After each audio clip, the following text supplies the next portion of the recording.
Iyi ni radiyo ijwi ry'Amerika ivugira i Washington DC mu Kirundi no mu Kinyarwanda.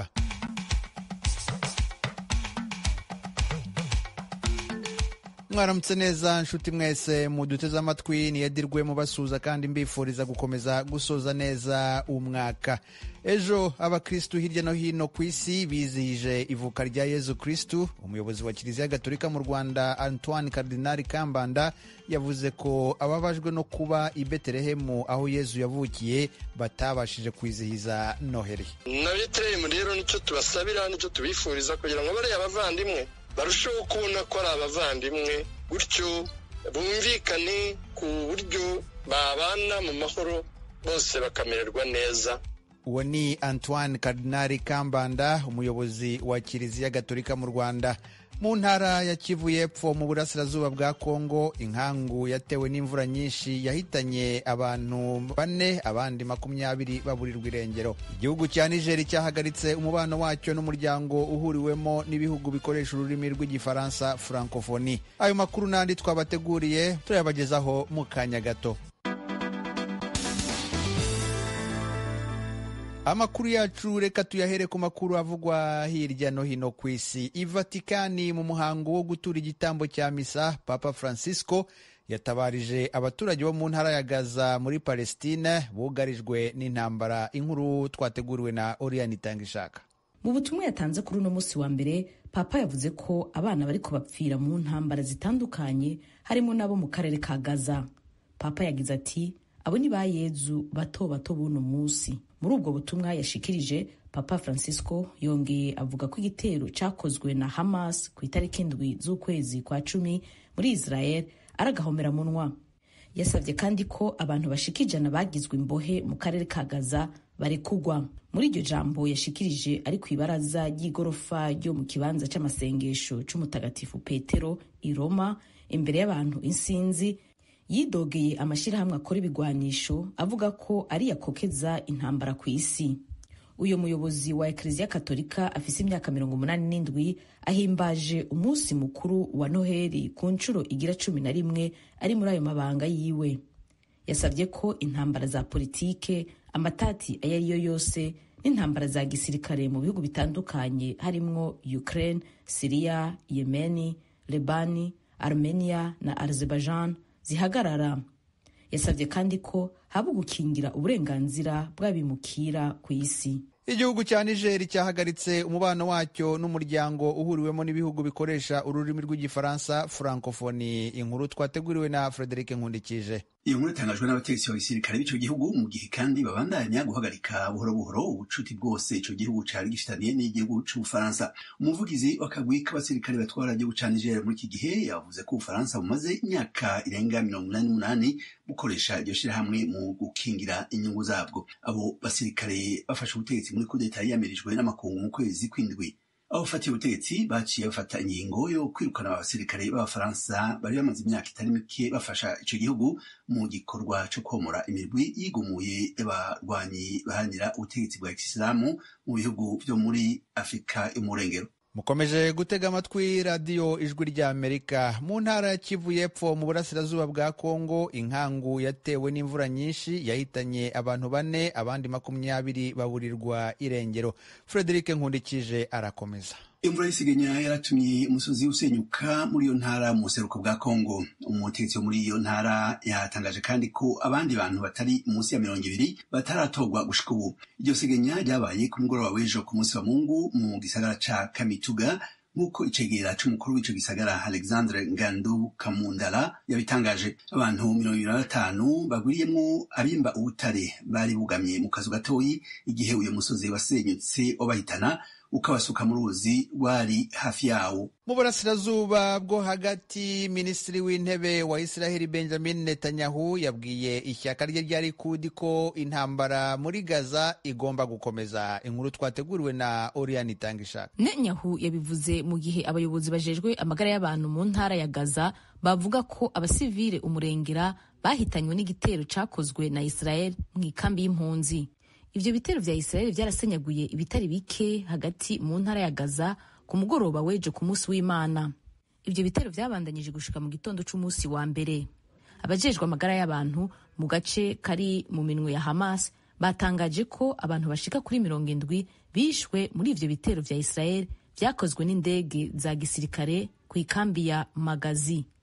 Igisirikare ca Israel cavuze ko kiriko kirasuzuma neza amakuru avuga ko ivyo bitero vyakozwe kuri iyo kambi y'impunzi. Cibukije kandi ko ciyemeje gukingira ubuzima bw'abasivile mu ntambara yacu yo kugwanya umugwi wa Hamas.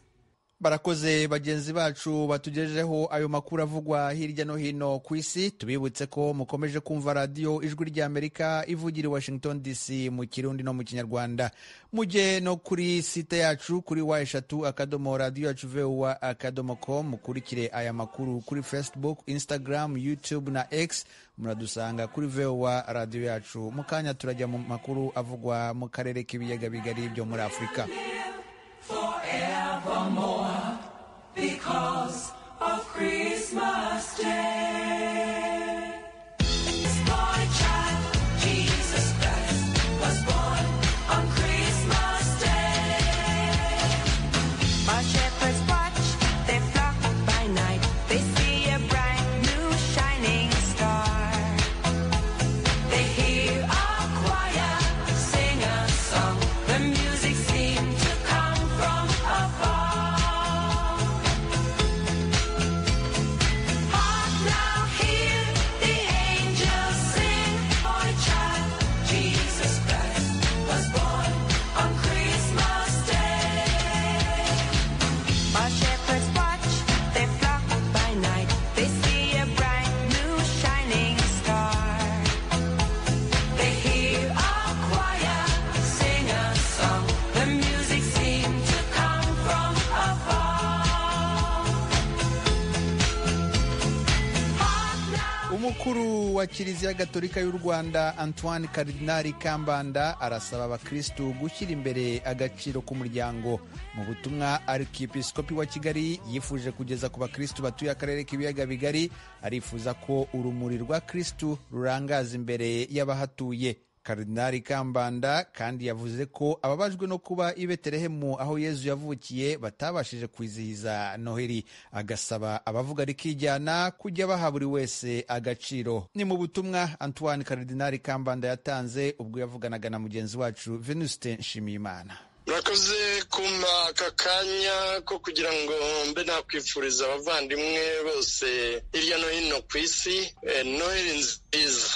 Noheli nziza kuri mwese n'imiryango yanyu n'inshuti zanyu n'abaturanyi. Noheli nziza ku miryango bayateranye ndetse bamwe bavuye hirya no hino badaherukana kugira ngo mwifatanye gusangira Noheli no kuyizihiza. Noheli rero ni munsi mukuru mwiza w'umuryango. Yezu Kristo umwana w'Imana n'umukiza wacu, umuremyi w'ijuru n'isi, yemeye kuza kuba umwe muri twe no kubana natwe, ahitamo kuvuka n'umuryango rugo rutagatifu rw'i Nazareti, bitugaragariza agaciro gakomeye k'umuryango. Ariyo mpamvu rero Noheli ku buryo bw'umwihariko aba ari umunsi mukuru w'umuryango. Yezu Kristu ni urumuri duhishurira ukuri k'ubuzima n'ukuri k'urukundo Imana dukunda, ikaduhishurira ko turi abavandimwe bahujwe n'umubyeyi umwe Imana Data. Ariyo mpamvu rero Yezu umukiza watuvukiye ari umwami w'amahoro. Kuko iyo abantu bamenye ko ari abavandimwe barushaho kubana kivandimwe mu rukundo, ntihagire icyo bapfa. Iyo hari icyo badahuje bakabyumvikanaho, ariko hatageze uwanga undi cyangwa se umugirira nabi. Niyo mpamvu rero ari umwami w'amahoro. Noheli irangwa n'urumuri. Urumuri rwarasiye hejuru ya Betelehemu, ijuru rigakinguka, abamarayika mu ijuru bakadusogongeza ku birori biri mu ijuru. Niyo mpamvu umunsi mukuru wa Noheli ni umunsi mukuru w'isi yose. Ku bantu bose ku isi, abamarayika bararimbaga bati Imana nisingizwe mu ijuru, n'abantu ku isi bagire amahoro. Duhishurira rero ibirori byari mu ijuru basingiza Imana. Nyakubahwa Kardinali, muravuga muti Yezu twambaza uyu munsi, duhimbaza uyu munsi yavukiye i Betelehemu. ubu ngubu tuvugana nyakubahwa i Betelehemu ntabwo habaye noheli kubera iriya ntambara ibera mu ntara ya Gaza. Ku batashoboye kwizihiza iyi noheli b'i Betelehemu n'abandi bose batabishoboye, ubutumwa bwanyu ni ubuhe? urakoze. ni ibintu bitubabaza cyane twese, ndetse dusenga kugira ngo n'abo bavandimwe nabo bagire amahoro, ndetse kimwe n'ahandi hirya no hino ku isi. Kristu ni urumuri rwarasiye mu mwijima. Abantu iyo bari mu mwijima, umuntu abonye uwo ari we wese agira ngo ni umuntu uri bumugirire nabi, ni umujura cyangwa se ni umugiranabi, noneho nawe yamwikanga akamutanguranwa akaba yamugirira nabi. Ariko iyo abonye urumuri asanga ari umuvandimwe, aho kugira ngo barwane bagahoberana bagasabana bakishimana. Buriya rero intambara ziterwa n'uko abantu baba bari mu mwijima, noneho akagira ngo umuntu umuvandimwe bahuye ko atamubona akumva ari umugirire nabi. Yezu Kristo rero ubutumwa bwa Noheli ni icyo ngicyo buvuga, nuko utumurikira ko turi abavandimwe. Na Betelehemu rero nicyo tubasabira, nicyo tubifuriza, kugira ngo bariya abavandimwe barusheho kubona ko ari abavandimwe, gutyo bumvikane ku buryo babana mu mahoro bose bakamererwa neza. Kandi n'ahandi hose ku isi nicyo dusaba. Turasaba rwose kugira ngo abantu bo ku isi yose, cyane cyane abantu bavuga rikijyana bo ku isi, kujya baha buri muntu wese agaciro no kumubonamo umwana w'Imana ikunda n'umuvandimwe wabo, kugira ngo twese dushyire hamwe. Ibyo nibyo bihesha ikuzo Imana, kandi no ku isi tukagira amahoro. Nibwo butumwa bwa Noheli. Nyiricyubahiro Cardinal Antoine Kambanda, Arikepiskopi wa Kigali, ndabashimiye cyane ku bw'aka kanya mwigomwe kugira ngo muze kwifatanya n'ijwi ry'Amerika mwifuriza abakristu umunsi mwiza wa Noheli. Urakoze cyane, ndabashimiye namwe ijwi ry'Amerika kuba mumpaye aka kanya ko kuba ubutumwa n'iri jwi byagera kuri benshi bishoboka. Mukomeje gutega amatwi radiyo ijwi ry'Amerika. Nshuti zacu mwese mudukurikiye kuri uyu mwanya, dukomeje kubifuriza kuzasoza neza umwaka w'2023, mugatangira neza umwaka w'2024. Abatuye mu ntara zose z'u Rwanda, iz'u Burundi, muri Repubulika ya Demokarasi ya Kongo, twizere ko Noheli yasanze mumeze neza. Kisoro muri Uganda, Kigoma n'Akagera muri Tanzania, turizera ko namwe ariko byagenze, kandi mukomeje no kwitegura kuzasoza umwaka neza mu mahoro. Abanyarwanda n'Abarundi mu nkambi zitandukanye hirya no hino ku mugabane wa Afurika, murakomeye. Abari Dzaleka muri Malawi muraho, Kakuma muri Kenya, Lusaka Zambia, tutibagiwe n'abandi badukurikira ku migabane yose yo ku isi, kuva i Sydney muri Australia kugeza i Portland muri Maine mu Burundi. Iminsi mikuru igeze, havugwa ibura ry'amakara asanzwe akoreshwa n'abatuye uwo murwa mukuru w'ubucuruzi. Impamvu nyamukuru ni ibura ry'ibikomoka kuri peteroli. Inkuru twateguriwe n'umunyamakuru Thierry Vendayishimiye uri i Kigali mu Rwanda. Ushitse muri amwe mu makaritiye agize igisagara ca Bujumbura, uhura n'abanyagihugu bafite udufuko canke utumwanya mu minwe bariko barondera amakara. Ayo nayo akoreshwa mu gutegura ibifungurwa mu miryango. Indwi hafi zibiri ziraheze amakara atakiboneka cane nk'uko abanyagihugu twayaze babitwiganiye. Baba abadandaza bayo ndetse n'abaguzi basigura ko amakara yatanguye gukena igihe igitoro cari casubiye kubura mu misi mike iheze. Abo twahuye bavuga ko usibye kuba amakara abonetse aba azimvye cane, no kuyaronka hafi ngo ntibyoroshe. Kuyaronka ntibyoroshe kuko amakara arakenye, bisaba ko umuntu arinda kuyarondera, naho uyasanze yagiye usanga hari mirongo. Ni ingorane nyene kubera ko muri kino gisagara nta kindi kintu abantu bacana uretse ayo makara. Hari aho wagenda ugasanga hose haragaragara, hose badandaza amakara ugasanga harera, amakara y'igihumbi ugasanga urayategesha nk'ibiharage. Muga ubu urabona nkaya nguze nkasho ashobora guteka ibiharage ngo abihiye. Igiciro c'amakara habonetse kigenda gihindagurika nk'uko abanyagihugu bayaze n'ijwi ry'Amerika babisigura. Hari aho usanga amakara yahora ku 500 ageze ku 1000, ahandi ugasanga yagura 2000 ageze ku 6000 by'amarundi, ubundi ejo usubiyeyo ugasanga byahindutse. amakara muri iki gihe amakara arazimvye cyane. Muri iki gihe akadobo gashobora kugurwa hagati y'ibihumbi 4 n'ibihumbi 6 bivanye n'aho yasanze. Imifuko y'amakara irazimvye cyane kuko ubu umufuko uri hagati y'75 n'ibihumbi 80. Tubajije bamwe mu badandaza ayo makara impamvu ico kidandazwa cakenye, bishura ko nabo babibona uko, ariko bagasigura ko vyoba vyavuye ahanini ku bukene bw'igitoro bwasubiye kwibonekeza mu gihugu muri iyi misi. Barakubwira ati ubwo byaturonke kugira dukena amakara uharure n'igitoro kirimwo kuko vyari mu misi nuko biruko ubu rero umuntu yovuga ko ari cyane bera hirya yejo no mu misi hejo cyo kimwe.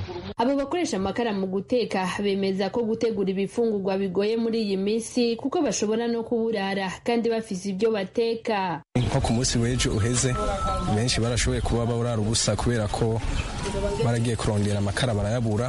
Ku bafise amikoro nabo kugira ngo bace bahita mu kuja mu maresitora ce bakagura agatumbura n'ibindi nyene nkuko. Ivyo naragiye mu Nyakabiga ndaja mu Bwiza, ivyo niba ndatembera nta kara na bigari hari aho kumutanga afite baje mu Nyakabiga bakayabura. Ikindi abo banyagihugu bavuga ko gishobora kuba kiri mu byateye ibura ry'amakara mu gisagara ca Bujumbura n'imvura nyinshi imaze imisi igwa, banyene amamodoka bagatinya ko zonyerera zipakiye amakara zikahononekarira. Nk'ubu kenshi bayakura mu misozi usanga bayakura mu ishamba, ushobora kuba vanga aha ko kwinjira he ko kwinjira mu jaga aho hirya kujya gafata mu kibembe ari mu ishamba.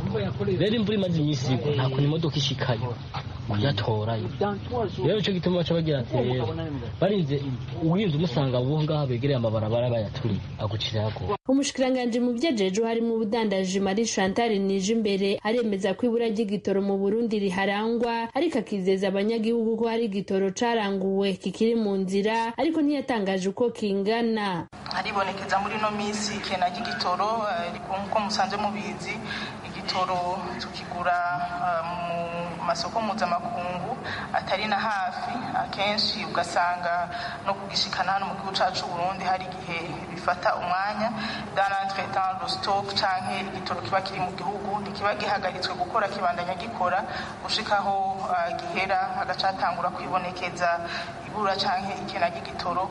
Mugabo bahumuriza yuko amakomande yamaze gutangwa ari mu nzira. Ku kibazo c'uko igitoro gikena mu gihugu bigatuma ibidandazwa bibura canke bikazimba, umushikiranganje w'ubudandaji yasiguye ko byose biva ku ikena ry'amafaranga mvamakungu. Yabisiguye mu nama nshingamateka aho yariko yishura ku bibazo bimwe bimwe bihanze ubutunzi bw'igihugu mu ntango z'iyindwi. Mu Burundi abantu benshi batekesha inkwi mu gutegura ibifungurwa. Amakara akoreshwa cane cane mu gisagara ca Bujumbura na bakeya bo mu bisagara byo hagati mu gihugu. Abakoresha gaze bobo n'imparugwa, yamara nta bitigiri birakorwa mu Burundi byerekana uko ivyo byose bikoreshwa n'abanyagihugu. Thierry Ndayishimiye, Ijwi ry'Amerika, Kigali.